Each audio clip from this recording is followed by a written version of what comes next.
Property విషయంలో confusion గా ఉన్నారా? గేటెడ్ కమ్యూనిటీలో ఫ్లాట్ తీసుకోవాలా లేదా విల్లా తీసుకోవాలా? మన పిల్లల భవిష్యత్ కోసం ఓపెన్ ఫ్లాట్ తీసుకోవాలా? మన హైదరాబాద్ లో ఏ లొకేషన్ లో కొంటే మంచి అప్రిసియేషన్ వస్తుంది? మరి నమ్మకమైన ప్రాపర్టీ కొనాలంటే నమ్మకమైన గైడ్ కావాలి కదా.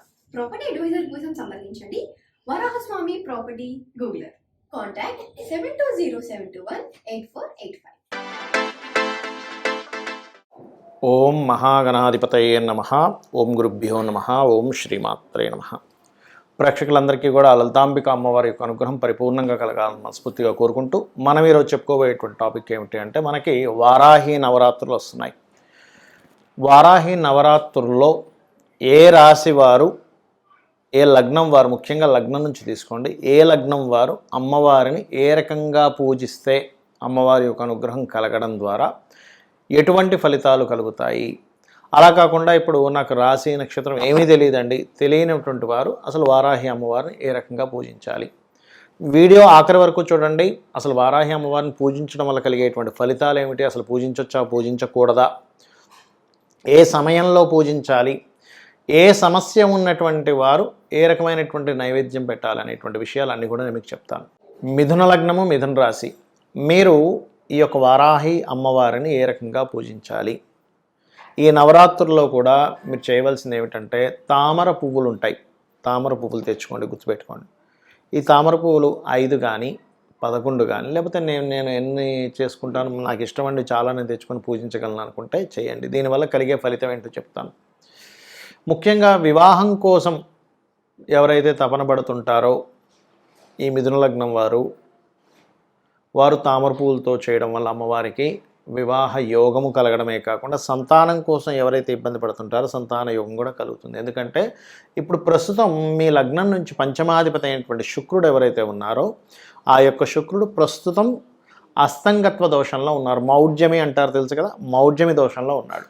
కాబట్టి ఈ మౌఢ్యమికి సంబంధించినటువంటి దోష ఫలితం అనేటువంటిది పరిపూర్ణంగా తగ్గుతుంది. ఒకటి. రెండవది ఏమిటి, అమ్మవారి యొక్క నామాల్లో ప్రత్యేకంగా శ్రీమాత్రే నమః అనే నామం కూడా ఈ నవరాత్రులు పాటించండి. అయితే ఈ నవరాత్రులు చాలామంది అడిగేది ఏమిటంటే, ఏమంటే ఉపవాసం ఉండాలా, నెలని నిద్రించాలా, లేనట్లయితే ఇట్లాంటి చాలా క్వశ్చన్స్ అడుగుతున్నారు నన్ను. ఒకటే గుర్తుపెట్టుకోండి, ఎప్పుడైనా దీక్ష తీసుకున్నప్పుడు నేల మీద నిద్రపోవడం ముఖ్యంగా చేయాలి. ఉపవాసం అనేటువంటిది ఉదయం పూట కొంతమంది ఏం చేస్తారంటే ఉదయం పూట లైట్గా టిఫిన్ తింటారు. ముఖ్యంగా ఏకాదశికి మాత్రమే ఉపవాస నియమాలు చెప్పబడ్డాయి, కానీ ప్రతి పూజకు ఉపవాస నియమాలు ఏం చెప్పబడలేదు. కాకపోతే ఏంటంటే వండిన పదార్థం కాకుండా కొంచెం మనకి చూడండి వెజిటబుల్ రిలేటెడ్ సంబంధించినవి లేకపోతే ఫ్రూట్స్ లాంటివి తీసుకోవడం ఉత్తమం. మనకే ఆ యొక్క అంటే ఒక రకమైన అలసిపోయినటువంటి భావన రాదు పళ్ళు తిన్నప్పుడు, అదొకటి. అయితే మీరు ప్రత్యేకంగా పూజించేటువంటి విధానంలో మీరు లలితా సహస్రనామాలు చేసి తర్వాత వరాహి అమ్మవారి యొక్క స్తోత్ర పఠనం కనుక చేసినట్లయితే మరింత అద్భుతమైన ఫలితాలు మీరు పొందుతారు. అయితే ప్రస్తుతం మీకు మంత్రస్థానాధిపతి అయినటువంటి శుక్రుడు అస్తంగత్వ దోషంలో ఉన్నాడు కాబట్టి సూర్యుని ఆరాధన చేస్తూ చేయండి. అంటే నిత్యము ఉదయము సాయంత్రము స్వామివారి యొక్క ఆదిత్య హృదయ పఠనం కనుక చేసినట్లయితే, ఎందుకంటే ఇక్కడ మనం ఒక మంత్రాన్ని తీసుకునేటప్పుడు లేదా ఒక బీజాక్షరాలతో ఒక అమ్మవారి స్తోత్రం చేసేటప్పుడు ఆ అమ్మవారికి సంబంధించినటువంటి శుక్ర గ్రహం ఏదైతే ఉంటుందో కంబస్ట్లో ఉన్నప్పుడు మనం చేసేటువంటి పూజ పూర్తిగా రాదు. చాలామంది చూడండి, మేము పలానా పూజలు చేస్తున్నామండి మాకు ఎందుకు రావట్లేదు రిజల్ట్ అంటూ ఉంటారు. ఎందుకంటే ఆ సమయంలో మీరు పూజించే సమయంలో పంచమాధిపతి ఎలా ఉన్నాడు అనేటువంటి స్పష్టంగా మీరు పరిశీలన చేసుకోవాలి. పంచమాధిపతి బాగున్నాడు, ఖచ్చితంగా మీకు బాగుంటుంది, ఇది గుర్తుపెట్టుకోండి. అదేవిధంగా మరొక విషయం ఏంటంటే, ఈ శుక్రుడు యొక్క అనుగ్రహం మరింత బాగా రావాలి అంటే సూర్యభగవాను చూస్తూ మీరు ఓం భానుమండల మధ్యస్థ భైరవి భగమాలిని నమః, దీంతోపాటు మీరు గోశాలకు వెళ్ళి గోవులకి చక్కగా చపాతీలు ఉంటాయి, గోధుమ రవ్వతో చేసిన చపాతీలు, నూనె వేయకుండా 3 చపాతీలు చేసి దాని మీద తేనె పూసి వరాహి స్తోత్రం చదువుతూ అయినా లేకపోతే అమ్మవారి లలితాసహస్రనామంలో ఏదైనా ఒక స్తోత్రం చదువుతూ అయినా లేదా ఓం శ్రీమాత్రే నమః అనుకుంటూ అయినా గోవుకి ఆ 9 రోజులు ఉదయం పూట తినిపించండి. ఇక్కడ ఏంటంటే సకల దేవతలు నివాసం ఉన్నటువంటి ఆ యొక్క గోమాతకి మీరు ఎప్పుడైతే తినిపిస్తారో భక్తి శ్రద్ధలతో మీకుండేటువంటి పాప రాశి ఏదైతే ఉందో అది దగ్ధం అవుతుంది. దానివల్ల మీ యొక్క కోరికలు నెరవేరుతాయి. Hi, my name is Gautam and I actually stay in Malkajgiri itself. Like, I had this back pain. It's been 1.5 years. I have tried many treatments like chiropathy, oil massage, physiotherapy especially, but it didn't work out as much like what I expected. I strongly suggest homeopathy because నేను personally allopathy చాలా suffer అయినా. And I definitely do not recommend allopathy. You people can carry on with the homeopathy. Area Malkajgiri and doctor name is like Nageshwar Rao and the clinic name is Neocare Homeopathy. చాలామందికి సంశయం ఏంటంటే ఇంట్లో పటం పెట్టుకోవచ్చా వారాహి అమ్మవారిది. దీనికి మీకు ఒక విషయం చెప్తాను. వారాహి అమ్మవారు సప్తమాతృకలలో ఒకరు. సప్తమాతృకలను మనకు ఉంటారు. అదేవిధంగా మనకి వరాహి అమ్మవారు ఎవరైతే ఉన్నారో అది ఎవరికి సంబంధించింది అంటే వరాహస్వామి యొక్క శక్తి అనమాట. వారాహి అంటే ఎవరి జన్మజాతకంలో అయినా కుజుడు స్థితి బాగాలేదనుకోండి, అంటే మార్స్ బాగా పాడైపోయాడు, అప్పుడు ఏమవుతుంది? యాక్సిడెంట్స్ అవ్వడము, భూ సంబంధించిన వివాదాలు ఉండడము, లేదా అన్నదమ్ములతో గొడవలు ఉండడము, లేనట్లయితే శక్తిహీనతగా ఉండడము, లేదా బీపీ లెవెల్స్ బాగా పెరగడము, మరియు మీకు చిన్న చిన్న విషయాలకి గొడవలు అయిపోవడం, ఇంట్లో ప్రతిదీ కూడా కష్టతరంగా సాగుతూ ఉంది. చాలామంది అంటుంటారు చూసారా, అబ్బా నా లైఫ్ ఏంటోనండి ప్రతిదీ కష్టంగానే ఉంది, చిన్నప్పటి నుంచి కూడా ఏదీ నాకు సునాయాసంగా దక్కలేదు అంటూ ఉంటారు. అంటే దాని అర్థం ఏమిటి? మీకు మీ జన్మజాతకంలో కుజుడు యొక్క స్థితి పాడైపోయింది. వీటన్నిటినీ కూడా ఈ యొక్క ఇబ్బందుల నుంచి ఫస్ట్ తొలగిస్తుంది అమ్మవారు. ఒకటే గుర్తుపెట్టుకోండి, అమ్మవారి ఫోటో ఇంట్లో పెట్టుకోవాలా వద్దా అనేటువంటి సంశయం మొట్టమొదటిగా తీసేయండి. ఎందుకంటే మనలోనే సమస్త దేవతలు ఉంటారు. మనలో కంప్లీట్గా ఈశ్వరుడు దగ్గర నుంచి విష్ణువు దగ్గర నుంచి అమ్మవారి యొక్క ఏవైతే అవతారాలను అన్నీ కూడా మనలో ఉంటాయి. అన్ని శక్తులు మనలో ఉంటాయి. బ్రహ్మాండము పిండాండం అంటారు. ఇక్కడ మీరు అర్థం చేసుకోవాల్సింది ఏమిటంటే మనము తెలియకుండానే చిన్న చిన్న దోషాలు చేస్తూ ఉంటాం. ప్రతిరోజు కూడా సూర్యోదయం అయిన తర్వాత మలమూత్ర విసర్జనలు చేయడం, అదేవిధంగా ఒక్కొక్కసారి సందర్భం లేకపోయినా సరే ఏదో ఒక మాట మాట్లాడడం, అబద్ధం చెప్పడం, ఇట్లాంటి ఇవన్నీ చాలా పెద్ద పెద్ద దోషాలు. అసలు అటువంటివన్నీ మనం మర్చిపోయి ఇంట్లో ఫోటో పెట్టుకోవచ్చా పెట్టుకోకూడదా, పూజించవచ్చా పూజించకూడదా అనేటువంటి పిచ్చి పిచ్చివన్నీ మనం ఆలోచిస్తూ ఉంటాం. కాబట్టి పొరపాటును కూడా మీరు అమ్మవారు అది అనే భావంతోనే చూడండి. కానీ ఇదొక ఎందుకంటే లలిత అమ్మవారి దగ్గర వారాహి మరియు శ్యామల అమ్మవారు ఇద్దరూ ఉంటారు.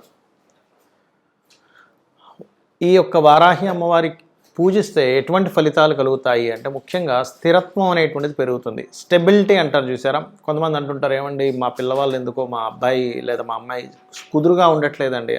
కుదురునిస్తుంది, కుదురునిచ్చేటువంటి అమ్మవారు వారాహి అమ్మవారు. అలాగే రెండవది ఏంటంటే నేను ఉద్యోగంలో ఒక దగ్గర స్థిరంగా ఉండలేకపోతున్నానండి, మాటిమాటికి మారిపోవాల్సి వస్తుంది. అది ఎందుకు జరుగుతుంది? మీ జన్మజాతకంలో దశమ స్థానము అంటారు. అంటే వృత్తి స్థానాధిపతి కనుక చరరాశి సంబంధం కానీ చరగ్రహాలతో సంబంధం కానీ కలిగినప్పుడు ఏమవుతుంది? ఒక దగ్గర కుదురుగా ఉండలేరు. ఒక 6 నెలలు ఒక దగ్గర చేస్తే వెంటనే మానేసి మళ్ళీ ఇంకో దగ్గర షిఫ్ట్ అవ్వడం, లేకపోతే ప్లేసులు మాటిమాటికి మారడం. అది సింగిల్గా బ్యాచులర్గా ఉన్నంతసేపు బాగానే ఉంటుంది, కానీ ఒక ఫ్యామిలీతో ఉన్నప్పుడు చాలా ఇబ్బందిగా ఉంటుంది. వాళ్ళ పిల్లల చదువుల విషయంలో కానీ లేకపోతే ఇన్సెక్యూరిటీ వస్తూ ఉంటుంది. కాబట్టి ఆ ఇన్సెక్యూరిటీ ఫీలింగ్ అనేటువంటిది తొలగిస్తుంది. మనిషిలో ఉండేటువంటి చంచలత్వాన్ని తగ్గిస్తుంది వారాహి అమ్మవారు. అదేవిధంగా చూడండి, దారిద్ర నాశనము చేస్తున్నట్టు అమ్మవారు. అయితే ఈ అమ్మవారి యొక్క పూజ ఎప్పుడైనా గుర్తుపెట్టుకోండి, రాత్రి సమయంలో అంటే అసుర సంధ్య సాయంత్రం తర్వాత చేయాలి. వారాహి అమ్మవారు చక్కగా పటం పెట్టుకొని మీరు పుష్పాలతో కానీ అక్షింతలతో కానీ లేనట్లయితే కుంకుమతో కానీ పసుపుతో అయినా గంధంతో అయినా సరే అమ్మవారిని పూజించవచ్చు. ఇక్కడ ఒక్కొక్క ఇబ్బందికి ఒక్కొక్క నైవేద్యం పెట్టవచ్చు. అంటే అలాగా హ్యాపీనెస్ లేదు, పాయసాన్నం. అంటే లైఫ్లో ఒక స్వీట్నెస్ లేదు, పాయసాన్నం పెట్టాలి. లేదండి మేము శని ప్రభావంతో చాలా ఇబ్బంది పడుతున్నాము, గూడాన్నము బెల్లముతో చేసినటువంటి నైవేద్యం పెట్టండి. అలా కాదండి మేము గురుబలం లేక మాకే పనులు అవ్వట్లేదు, మీరు పసుపు అన్నము హైద్ర అన్నం అంటారు, అంటే పసుపుతో తయారు చేసినటువంటి పులిహోర లాంటిది పెట్టవచ్చు. అదేవిధంగా మానసికమైనటువంటి సమస్యలతో బాధపడుతున్నాం, చలివిడి నైవేద్యంగా పెట్టండి. అలాగే శత్రుపీడ పోవాలి, శత్రువులతో బాగా ఇబ్బంది ఉందండి మాకు అనుకున్నప్పుడు రకరకాల ఆకులు రకరకాల పుష్పాలతో పూజ చేస్తారు. ఆ రకంగా ఏంటంటే మీకున్నటువంటి సమస్యని అమ్మవారికి చెప్పుకొని చేయాలి. అయితే చాలామంది పెద్ద పెద్ద వాళ్ళు ఏం చెప్తారంటే ఎవరు పడితే వారు చేయకూడదు అంటూ ఉంటారు. ఎందుకు చెప్తారు అలాగా అంటే ఇవన్నీ దేవతా స్వరూపాలు ఎలాంటివంటే తొందరగా ఫలితాన్ని ఇచ్చేటువంటివి. ఒక ఎనర్జీ మన దగ్గర ఉన్నప్పుడు అయితే చిన్న ఎగ్జాంపుల్ చెప్తాను చూడండి. సరైనటువంటి అవగాహన లేనటువంటి ఒక వ్యక్తికి అంటే చిన్న పిల్లవాడికి ఎవరికి గన్ ఇవ్వం మనం. ఎందుకు? వాడు ఇష్టం వచ్చినట్టు కాల్ చేస్తాడు. ఆ బుల్లెట్ వెళ్ళి అది మంచివాడా చెడ్డవాడా సంబంధం లేకుండా వాడిని కాల్ చేస్తుంది ఆ బుల్లెట్ వెళ్ళి. అప్పుడు ఏం చేస్తారు? ఎవరికి పడితే వాళ్ళకి వెపన్స్ ఇవ్వకూడదు, ఎవరికి పడితే వాళ్ళకి ఇవ్వకూడదు. కాబట్టి ఎవరికి పడితే వాళ్ళకి ఆ గన్ను కావచ్చు, కత్తి కావచ్చు ఇవ్వం. అలాగే ఈ యొక్క శక్తి దేవతల యొక్క ప్రభావం ఎలా ఉంటుందంటే ఎవరైనా ఉపాసన చేసేటప్పుడు వాళ్ళల్లో గనక కామ క్రోధాది వికారాలు ఏవైతే ఉంటాయో వాటిని అదుపులో పెట్టుకునేటువంటి శక్తి లేనప్పుడు ఎవరి మీదైనా వీళ్ళు కోప్పడ్డప్పుడు అది వాళ్ళకి మంచిది కాదు, ఉపాసన చేసే వాళ్ళకి కూడా మంచిది కాదు. అంటే ఇద్దరికీ దెబ్బ కొడుతుంది అది. అందుకని పూర్వం గురువులు ఏం చేసేవాళ్ళు అంటే ఈ వ్యక్తిలో స్థిరత్వం ఉంది, మానసికంగా బాగా పరిపక్వత చెందారు, ఇతను ఎటువంటి కామక్రోధాది వికారాలకి లొంగడు అనుకునేటువంటి వ్యక్తికి మాత్రమే ఈ యొక్క వారాహి సంబంధించినటువంటి దానికి సంబంధించినటువంటి ఏదైతే మంత్ర సంబంధం ఉంటుందో ఆ మంత్రాన్ని ఇవ్వడం కానీ బీజాక్షరాలతో ఇవ్వడం కానీ చేసేవారు. దాదాపుగా సంవత్సరం, 2 సంవత్సరాలు, 5 సంవత్సరాలు కూడా చేసేవారు. ఒక శిష్యుడిని పరిశీలన చేసి అప్పుడు ఇచ్చేవారు. అప్పటి వరకు ఇచ్చేవారు కాదు. ఇవాళ రేపు ఉండేటువంటి కాలంలో అందరికీ ఇచ్చేస్తున్నారు. అందుకని ఎవరు పడితే వారు చేయకూడదు అంటూ ఉంటారు. అంటే ఏమిటి? ఒక వ్యక్తికి ఒక వెపన్ ఇచ్చినట్టే వారాహి చేసుకుంటున్నారంటే. మీరు ఏదో అనవసరమైనటువంటి కోపాలతో ద్వేషాలతో ఇంకోళ్ళ మీద చేసినప్పుడు అది వాళ్ళకి మంచిది కాదు, చేసే వాళ్ళకి మంచిది కాదు. కాబట్టి ఒకటే గుర్తుపెట్టండి, వారాహి చేయాలి అని అనుకున్నప్పుడు మీరు విశ్వంలో భగవంతుణ్ణి పూజించడం తప్పితే మరొకటి లేదు. అనవసరమైన కామములు, అనవసరమైన క్రోధములు, అనవసరమైనటువంటి విద్వేషాలకి నేను గురవ్వకూడదు. ఇలా ఉన్నట్లయితే నేను చేసేటువంటి ఉపాసన ఏదైతే ఉందో వారాహి ఉపాసన నాతో పాటు వంశానికి కూడా ఇబ్బంది ఇస్తుంది. కాబట్టి నేను ఇటువంటి వేటికి నేను గురి అవ్వకుండా ప్రశాంతంగా నేను అమ్మవారి సాధన చేయడం కోసమే నా యొక్క జీవితాన్ని ఉంది అనేటువంటి భావనతో వారాహి చేయండి. ఆటోమేటిక్గా ఏమవుతుందంటే మీ వంశాభివృద్ధి జరుగుతుంది, మిమ్మల్ని మీరు ఉద్ధరించుకోగలుగుతారు. మీరు ఏదైతే సంకల్పం అనుకుంటారో, మీరు ధర్మబద్ధంగా మీరు ఏదైతే అనుకుంటారో అది ఖచ్చితంగా అమ్మవారు ఇస్తుంది మీకు. శ్రీమాత్రే.